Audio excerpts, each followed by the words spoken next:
कोई किसी की मृत्यु का कारण नहीं होता। काल स्वयं मृत्यु का कारण बना लेता है। कौन सी डाली ऐसी है जिस पर फूल खिला, फला और डाल से नहीं गिरा? कौन सी जीवन ज्योति ऐसी है जो प्रज्वलित हुई और बुझी नहीं? मैं, तुम, पृथ्वी पर जन्मा प्रत्येक जीव, सब एक दिन काल के गाल में चले जाएंगे। ये विधि का विधान है कि धरातल पर स्थित चल अचल सबका अंत एक न एक दिन अवश्य है।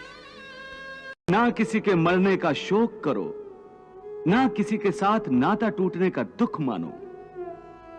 वैसे भी मेरी माया इतनी प्रबल है अर्जुन कि जिन्हें तू समझता है कि तेरी मृत्यु के बाद शोक करेंगे, सारा जीवन रोते रहेंगे, वो भी असत्य है।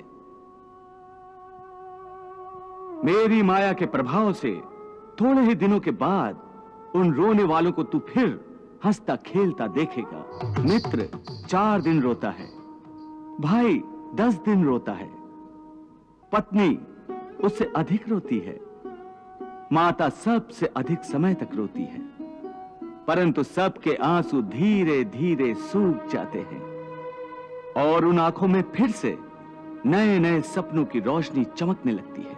यही तो विधि का विधान है महादेवी। जो दूसरे को दुख देकर हंसता है, होनी उसे दुख देकर 100 बार रुलाती है। इसलिए दूसरों को दुख देने से पहले इतना अवश्य सोच लेना चाहिए कि यदि इसी दुख का वज्र अपने सिर पर गिरे तो क्या होगा। महादेवी, जिस प्रकार बिच्छू को यह ज्ञान नहीं होता कि उसका डंक केवल किसी और को नहीं स्वयं उसे भी चुभ सकता है, उसी प्रकार एक दुष्कर्मी को भी यह ज्ञान नहीं होता कि उसका दुष्कर्म स्वयं उसे भी हानि पहुंचा सकता है। भगवान श्री कृष्ण कहते हैं समय और स्थिति कभी भी बदल सकती है, इसीलिए कभी भी किसी का अपमान ना करें और न ही किसी को कमजोर समझें। आप शक्तिशाली हो सकते हैं, लेकिन समय सबसे ज्यादा शक्तिशाली होता है। श्री कृष्ण कहते हैं, सदैव अकेले होने का साहस कीजिए।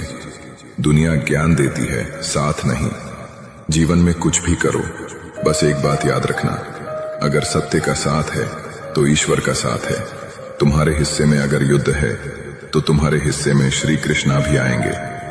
इंसान कर्म करने में मनमानी कर सकता है, परंतु फल भोगने में नहीं। राजा जनक ने भी अपनी बेटी के लिए तो राजघराना नहीं चुना था, राज परिवार था, पर उनका आधे से ज्यादा जिंदगी तो वनवास में गई। उस महलों में तो वो रही नहीं, लेकिन उन्होंने काबिल इतना बनाया कि वो वनवास में भी अच्छे से उन्होंने